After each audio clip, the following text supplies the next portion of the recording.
शुरू करते हैं। देखिए जो कंपैरेटिव एनालिसिस का जो अपना फर्स्ट पार्ट था उसके अंदर हमने दो क्वेश्चन किए थे। एक तो इनकम स्टेटमेंट का क्वेश्चन किया था, दूसरा हमने पोजीशन स्टेटमेंट या बैलेंस शीट का क्वेश्चन किया था।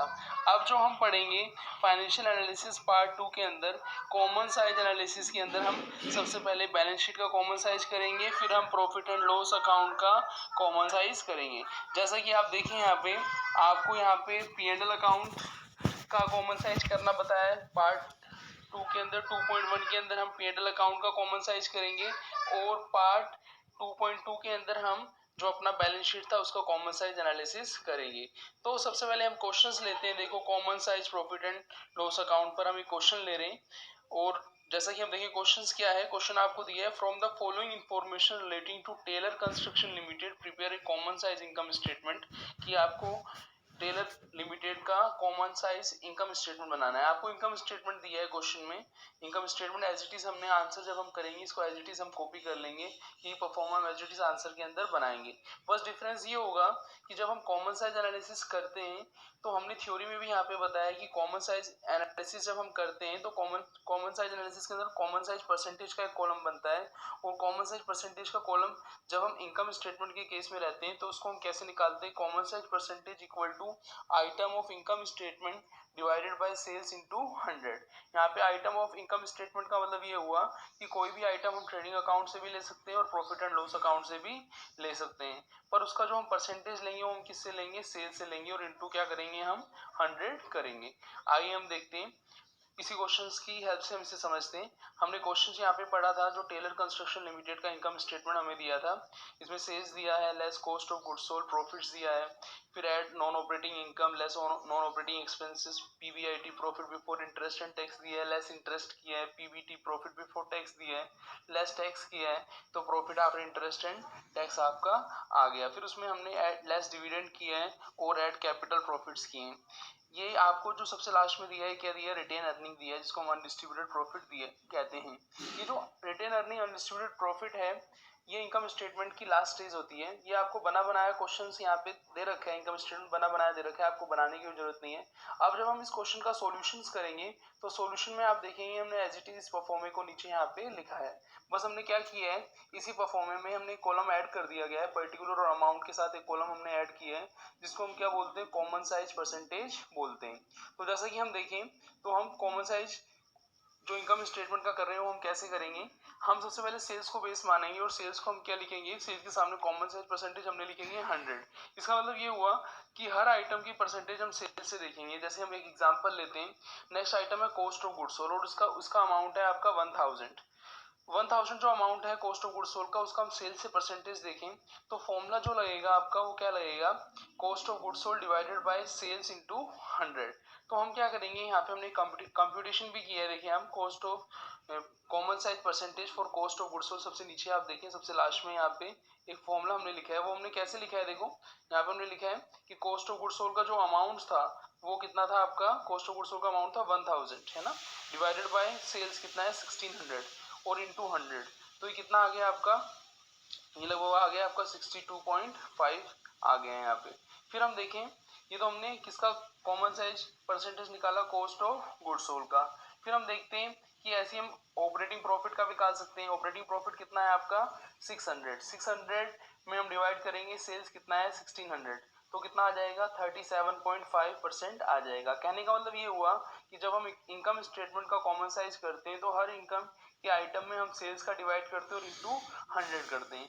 ये जो हम सेल्स का डिवाइड इंटू 100 करते हैं हम इसलिए करते हैं क्योंकि जो कॉमन साइज परसेंटेज होती है इनकम स्टेटमेंट के अंदर उसको हम क्या बोलते हैं, common size percentage with sales. हम उसको हर आइटम की जो परसेंटेज हम सेल्स से निकालते हैं इसलिए हम इसको सेल्स से डिवाइड करते हैं। यहाँ पे हम एक और समझ सकते हैं, देखो सबसे लास्ट में आपको रिटेन अर्निंग दिया है जिसका अमाउंट है आपका 20 और जो सॉरी 20 नहीं 80 है आपका अमाउंट। अब हम क्या करेंगे रिटेन अर्निंग का परसेंटेज निकालने के लिए 80 जो है आपका रिटेन अर्निंग उसमें डिवाइड करेंगे सेल्स का 1600 का और इंटू 100 करेंगे तो ये आपका लगभग 5% आएगा। तो जैसा कि हमने देखिए कॉमन साइज इनकम स्टेटमेंट के अंदर सबसे पहले हमने क्या पढ़ा कि हमने परसेंटेज किसका निकाला है, देखो हमने सेल्स से रिटेन अर्निंग का परसेंटेज निकाला है जो अपना 5% आया है। अब ये जो हम कॉमन साइज परसेंटेज निकालते हैं हम इसलिए निकालते हैं कि होता क्या है कि जब हम फाइनेंशियल एनालिसिस करते हैं तो हमें देखना पड़ता है कि किस आइटम की सेल से परसेंटेज क्या है और लास्ट ईयर वो परसेंटेज क्या थी और उसमें जो चेंज आया है वो अनयूजुअल चेंज तो नहीं है। ये हम इनकम स्टेटमेंट के अंदर करते हैं, कॉमन साइज इनकम स्टेटमेंट के अंदर। अब हम बात करेंगे कॉमन साइज एनालिसिस के अंदर, हम बात करेंगे बैलेंस शीट की। और बैलेंस शीट के लिए हम जो अपना कॉमन साइज एनालिसिस है वो सेकंड आपका टेक्निक है, उसके लिए हम 2.2 टॉपिक पढ़ेंगे अपना पोजीशन स्टेटमेंट या बैलेंस शीट का हम कैसे कॉमन साइज एनालिसिस करते हैं। तो यहाँ पे एक चीज ध्यान रखनी है कि जैसे हम इनकम स्टेटमेंट के अंदर कॉमन साइज परसेंटेज निकालते थे वो पूरे इनकम स्टेटमेंट में काम आती थी, लेकिन यहाँ पे जब हम कॉमन साइज परसेंटेज निकालेंगे तो कॉमन साइज परसेंटेज लायबिलिटीज की टोटल लायबिलिटीज से निकलेगी और आइटम ऑफ असेट्स का टोटल असेट से निकलेगा। तो यहाँ पे ये चीज आपको ध्यान में रखनी है। जैसे कि हमें यहाँ पे एक क्वेश्चंस भी दिया है, इसमें हमें message Kanodia motor product limiteds का बैलेंस शीट दिया है, लायबिलिटीज और असेट्स दिए हैं। अब हमें एक क्वेश्चन में कहा जा रहा है from the following figure prepare a common size balance sheet. आपको बैलेंस शीट का कॉमन साइज करना है। तो इसको कॉमन साइज हम कैसे करेंगे आपको पता ही है, हम आंसर में एज इट इज इस परफॉर्मे को लिख लेंगे, लायबिलिटीज अमाउंट असेट्स अमाउंट। बस लायबिलिटीज में कॉलम ऐड हो जाएगा कॉमन साइज परसेंटेज का और असेट्स में भी कॉलम ऐड हो जाएगा कॉमन साइज परसेंटेज का। और इस कॉमन साइज परसेंटेज को हम एक फॉर्मूले से निकालते हैं। लायबिलिटी साइड में ईच आइटम का परसेंटेज टोटल लायबिलिटीज से देखेंगे और असेट साइड में ईच आइटम का परसेंटेज हम किससे देखेंगे, टोटल असेट से देखेंगे। बस ये ध्यान रखिएगा जब हम आंसर करेंगे तो जो आपका बैलेंस शीट है इसके आगे कॉमन साइज वर्ड हमें सबसे पहले लगाना है। तो हमने जब आंसर किया है देखो, तो हमने आंसर में सबसे पहले क्या लिखा है कि आपका message Kanodia motor product limited common size balance sheet हमने यहाँ पे लिखा है। और कॉमन साइज बैलेंस शीट को हमने बनाया कैसे है, वो liabilities amount common size percentage, assets amount और कॉमन साइज परसेंटेज। अब हमें करना क्या है वही, जब हम लायबिलिटी साइड में होंगे तो टोटल लायबिलिटीज से आइटम का परसेंटेज देखेंगे और जब असेट साइड में होंगे तो टोटल असेट से आइटम ऑफ असेट्स का परसेंटेज देखेंगे। जैसे हम देखें तो प्रेफरेंस शेयर कैपिटल अपने पास 100 है और टोटल लायबिलिटीज अपने पास है 1000, तो 100 डिवाइडेड बाय 1000 कितना आ जाएगा, 10% आ जाएगा। इक्विटी शेयर का देखें तो इक्विटी शेयर कैपिटल कितना है अपना 300 डिवाइडेड बाय टोटल लायबिलिटीज कितनी है 1000, ये कितना आ जाएगा आपका 30% आ जाएगा। ऐसे ही हम क्या करेंगे, जैसे हम लायबिलिटी साइड में करते हैं ऐसे हम असेट साइड में करेंगे। जैसे हम देखें फिक्स असेट्स का परसेंटेज कितना है, फिक्स असेट्स का अमाउंट है 500 और उसका परसेंटेज कैसे निकालेंगे हम, टोटल असेट्स का हम डिवाइड करेंगे। Fix assets 500 divided by total assets कितनी है 1000 इंटू 100, तो कितना आ जाएगा आपका 50% आ जाएगा। फिर हम डेप्शन का देखेंगे, डेप्शन कितना है 125 और टोटल असेट्स कितना है 1000, तो 125 डिवाइडेड बाय 1000 इंटू 100 कितना आ जाएगा 12.5% आ जाएगा। ऐसे ही हम क्या करेंगे, असेट्स के अदर आइटम्स का भी कॉमन साइज परसेंटेज निकाल लेंगे।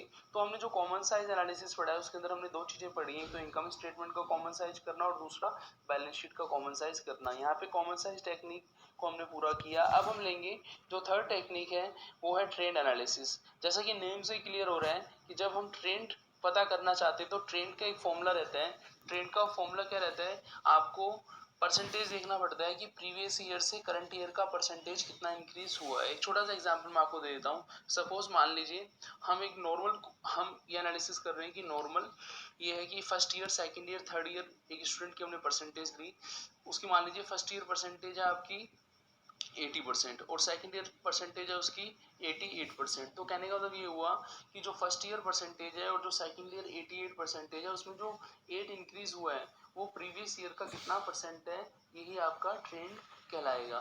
तो उसको हम कैसे कैलकुलेट करेंगे, उसका फॉर्मूला ये रहता है ट्रेंड परसेंटेज का कि करंट ईयर में हम प्रीवियस ईयर का डिवाइड कर देंगे। करंट ईयर यहाँ पे 88% है और प्रीवियस ईयर कितना था अपना 80 और इंटू 100 करेंगे तो अपने पास रिजल्ट ये आएगा कि जो ट्रेंड प्लस में आएगा वो कितना इंक्रीज हुआ है आपका 10% इंक्रीज हुआ है। तो ट्रेंड परसेंटेज या ट्रेंड रेशियो का फॉर्मूला रहता है करंट ईयर डिवाइडेड बाय आपका बेस ईयर, वो फर्स्ट ईयर भी हो सकता है और क्वेश्चन में जो ईयर्स वो दे हम उसको बेस ईयर मान सकते हैं। इंटू 100 करके हम बेस ईयर से ट्रेंड परसेंटेज या फर्स्ट ईयर से हम ट्रेंड परसेंटेज निकाल सकते हैं। अब इस पर बेस्ड हम एक इलस्ट्रेशन ले रहे हैं, आपको कैलकुलेट करना है ट्रेंड परसेंटेज। आपको इन्फॉर्मेशन दी है सेल्स की और इन्वेंट्री की। हमें ट्रेंड परसेंटेज का फॉर्मूला याद ही है, करंट ईयर की जो वैल्यू रहती है उसमें बेस ईयर जिसको हम नॉर्मली फर्स्ट ईयर को लेते हैं उसका डिवाइड करेंगे और इनटू क्या करेंगे 100 करेंगे। जैसे हम यहाँ पे देखें तो स्टार्टिंग जो ईयर की 2007 से है और एंड जो है 2013 है 13 का है और क्वेश्चन में कुछ इन्फॉर्मेशन नहीं दी है, बेस किसे मानना है, एब्सेंस ऑफ इन्फॉर्मेशन हम फर्स्ट ईयर को बेस मानेंगे। जैसे सेल्स की सिचुएशन में हम 2007 की सेल्स 7000 है, हम उसको बेस मानेंगे। जब हम 2007 को हम बेस ईयर मानेंगे, तो यहाँ पे इसको हम एज्यूम लिख देंगे 10% के अंदर एज्यूम बेस ईयर, तो इसका परसेंटेज 100 रहता है। बेस ईयर में परसेंटेज 100 इसलिए रहता है, आपको पता है कि जो आपका बेस ही 100 है, तो आपका जो आगे उस पर ट्रेंड हम मालूम करेंगे, तो हम कैसे मालूम करेंगे, इस 7000 की जो बेस ईयर की वैल्यू है, इसको हम डिवाइड करते हुए सब में चलेंगे। जैसे हम देखें 2008 में कितना है सेल्स का अमाउंट, 7600 है, तो 7600 डिवाइडेड बाय 7000 इंटू 100, तो कितना आ गया आपका 110.57। इसका मतलब ये हुआ कि आपकी जो सेल्स है वो कितनी 8% इंक्रीज हुई। ऐसे हम देखें नेक्स्ट ईयर 2009 में, तो सेल्स बढ़ के कितनी होगी 8000, तो 8000 में हम डिवाइड करेंगे वही बेस ईयर 7000 का इंटू 100, तो ये आ गया 114.29। तो कहने का मतलब ये हुआ कि इससे हमें ट्रेंड पता लग रहा है कि बेस ईयर से next year to next year क्या इंक्रीज का ट्रेंड चल रहा है, क्या परसेंटेज का ट्रेंड इंक्रीज में आ रहा है, उसका हम ट्रेंड परसेंटेज से मालूम कर सकते हैं। सेम एज हम किसके लिए करेंगे, जो इन्वेंट्री है, इन्वेंट्री में ही हम एब्सेंस ऑफ इन्फॉर्मेशन हम फर्स्ट ईयर 2007 को बेस मानेंगे, और जो इन्वेंट्री का 12000 अमाउंट है फर्स्ट ईयर में, वहाँ एज्यूम बेस ईयर मानते हुए उसकी जो ट्रेंड परसेंटेज आएगी वो 100 आएगी।